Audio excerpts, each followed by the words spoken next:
My next article related to lenses is displacement method.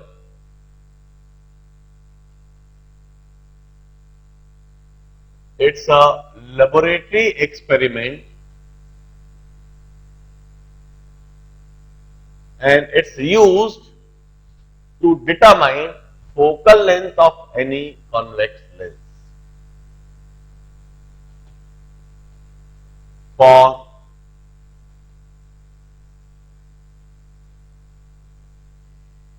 determination of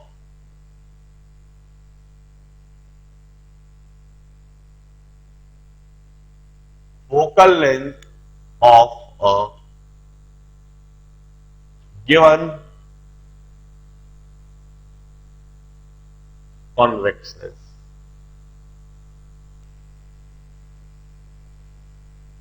एक convex lens दे दी गई है और उस कॉन्वेक्स लेंस की फोकल लेंथ हमें नहीं पता है और उस कॉन्वेक्स लेंस की फोकल लेंथ डिटरमाइन करने के लिए हमें एक्सपेरिमेंट करना है. In that experiment we call it displacement method.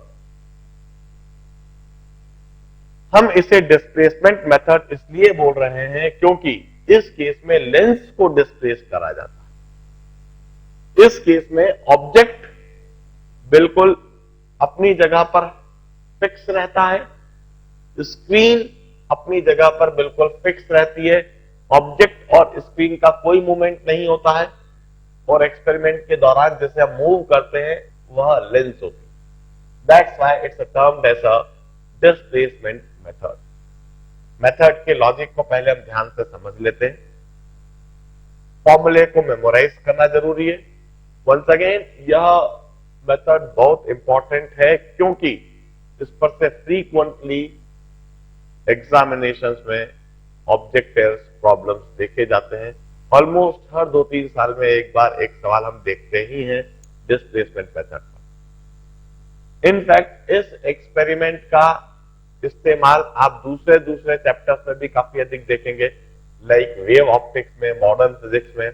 वहां पर भी इस एक्सपेरिमेंट के कंसेप्ट और उसके application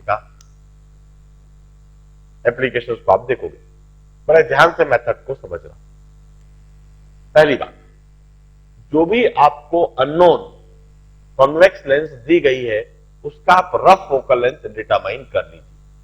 rough focal length determine करने का एक साधारण सा तरीका है. लेट अस से this is a convex lens.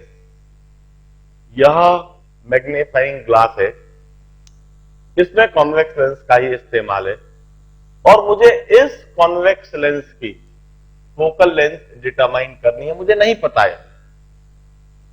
अब इसकी फोकल लेंथ, सबसे पहले रफ फोकल लेंथ हम डिटरमाइन करेंगे. किस तरह से? यह स्केल, इस स्केल को हमने जीरो को, बोर्ड एक स्क्रीन का काम कर रही है, बोर्ड पर स्केल को इस तरह से रख लिया और यह जो लेंस जिसकी फोकल लेंथ हमें डिटरमाइन करनी है, पहले वहां हमने बिल्कुल बोर्ड के करीब, स्क्रीन के करीब रखा और धीरे धीरे हम इसको दूर ले जाते. धीरे धीरे दूर ले जाते हुए एक ऐसी सिचुएशन आती है जब हमें सामने रखे हुए ऑब्जेक्ट की शार्प इमेज स्क्रीन पर दिखने लगती है. दिस इज दैट पोजीशन जब हमें सामने रखे हुए ऑब्जेक्ट की इमेज बोर्ड पर, मतलब स्क्रीन पर दिखने लगी है, इन्वर्टेड बनी हुई. हमने ऑब्जेक्ट को इंफिनिटी पर मान लिया. इस स्थिति पर इस लेंस की जो बोर्ड से दूरी दिख रही है दैट इज नियरली 20 सेंटीमीटर.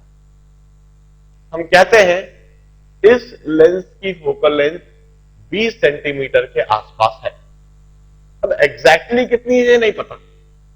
हो सकता है वह 18 हो सकता है 19 हो सकता है 20, 21, मगर 20 के आसपास है, ये हमें समझ में आ गई. ये रफ फोकल लेंथ हम इसलिए कह रहे हैं क्योंकि वाकई में ऑब्जेक्ट को इंफिनिटी पर रखा हुआ नहीं है। इनफैक्ट अभी जो मैं इमेज देखा हूं वो सामने रखी हुई टेलीविजन की देखा हूं, क्योंकि वो ब्राइट ऑब्जेक्ट है। वो जो सामने टेलीविजन रखा है ब्राइट ऑब्जेक्ट है, इसलिए उसकी थोड़ी ब्राइट इमेज मुझ पर दिखने लगी। इस तरह से हमने सबसे पहले रफ फोकल लेंथ डिटरमाइन कर ली। Now after determining that rough focal length, if that rough focal length is 20, हम क्या करते हैं, एक object, this is object A B, object O और एक screen,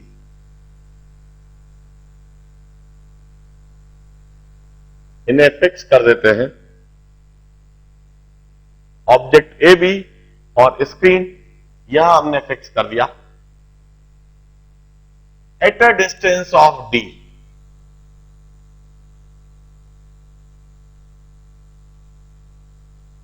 where this D must be greater than 4f। यह D को 4f से ज्यादा होना चाहिए।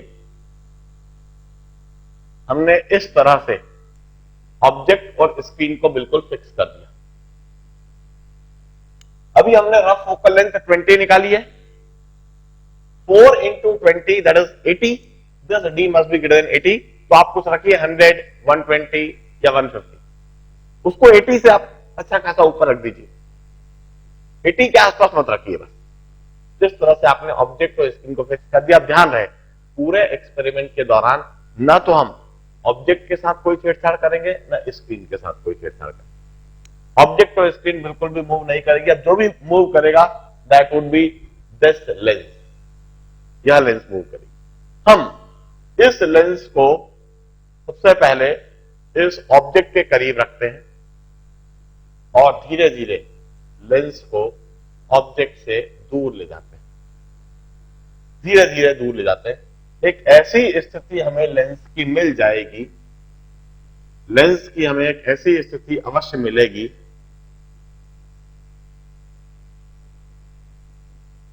जिस पोजीशन पर, यह पोजीशन P1 है, इस पोजीशन पर हमें इस ऑब्जेक्ट की शार्प इन्वर्टेड और एनलार्ज्ड इमेज स्क्रीन पर दिखाई देने लगेगी। इस ऑब्जेक्ट की शार्प इन्वर्टेड और एनलार्ज्ड इमेज हमें स्क्रीन पर दिखाई देने लगी। इधर ए डैश, इधर B dash, image I1।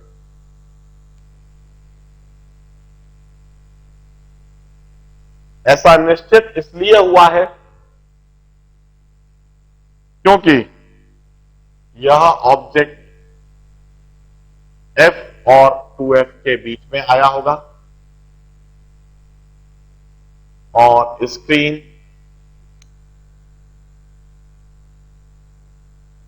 To F के पीछे रही होगी। इस सिचुएशन में लेंस की ऑब्जेक्ट से दूरी U1 और लेंस की स्क्रीन से दूरी V1।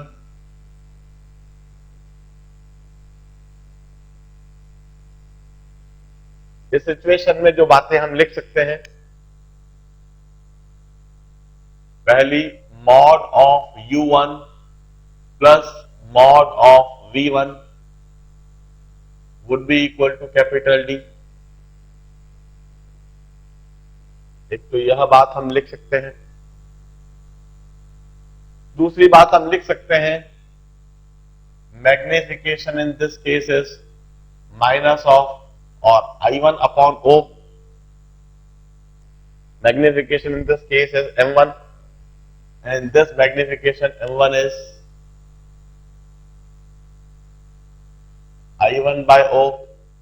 It's minus of mod of V1 by mod of U1। और हम लिख सकते हैं lens formula that is 1/f equal to 1 by mod of u1 minus of 1 by minus mod of u1। यह सारी बातें हम लिख सकते हैं।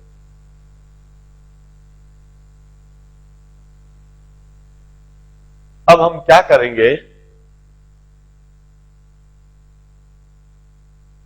इसी सिचुएशन में स्क्रीन को बिल्कुल भी नहीं हिलाना है, ऑब्जेक्ट को बिल्कुल भी नहीं हिलाना है, ऑब्जेक्ट जहां है वहीं का वहीं रहेगा और यह ऑब्जेक्ट ए बी जहां है वहीं का वहीं, स्क्रीन भी जहां है वहीं की वहीं।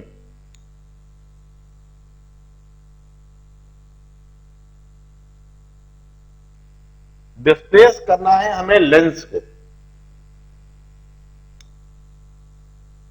डिस्प्लेस करना है हमें लेंस को। जो लेंस यहां पर थी,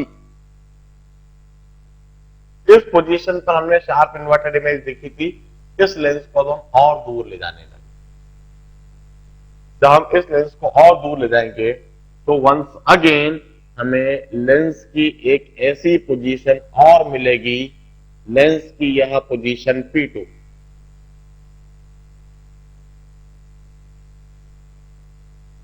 जब हमें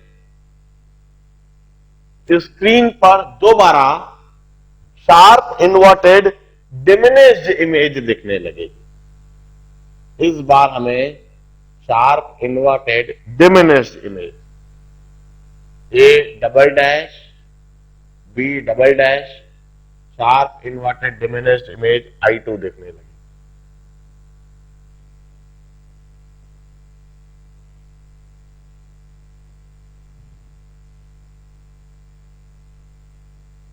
इस बार शार्प इन्वर्टेड डिमिनिश्ड इमेज शायद इसलिए दिख रही है क्योंकि ऑब्जेक्ट अब 2f के पीछे चला गया है और यह स्क्रीन f2f के बीच में आ गई। लेंस की इन दोनों पोजीशन में जो डिफरेंस है इसको हम स्मॉल डी कहेंगे, we call it displacement of lens.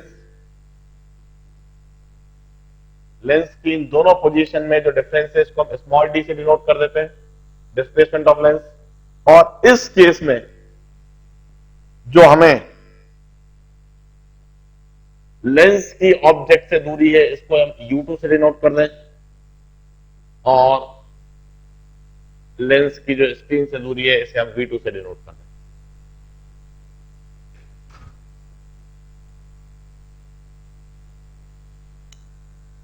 हमने यह पोजीशन P1 और P2 नोट कर ली, जिसके लिए हमें ऑब्जेक्ट की शार्प इन्वर्टेड इमेज स्क्रीन पर मिली है। पहले केस में बड़ी इमेज मिलेगी मैग्नीफाइड और दूसरे केस में डिमिनिश्ड इमेज, छोटी इमेज। अब इस केस में, दूसरे केस में जो हम लिख सकते हैं mod of U2 plus mod of V2 is capital D। इस केस में magnification is M2, it's I2 by O, it's minus of mod of V2 by mod of U2 और लेंस फॉर्मूला इस केस में भी लगेगा 1/f is equal to 1/V2 minus of minus mod U2।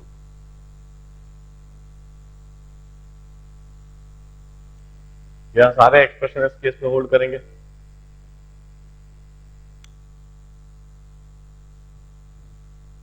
अब मैं small d से related expression और लिख देता हूं, mod U2 minus mod U1, mod U2 minus mod U1 is small d।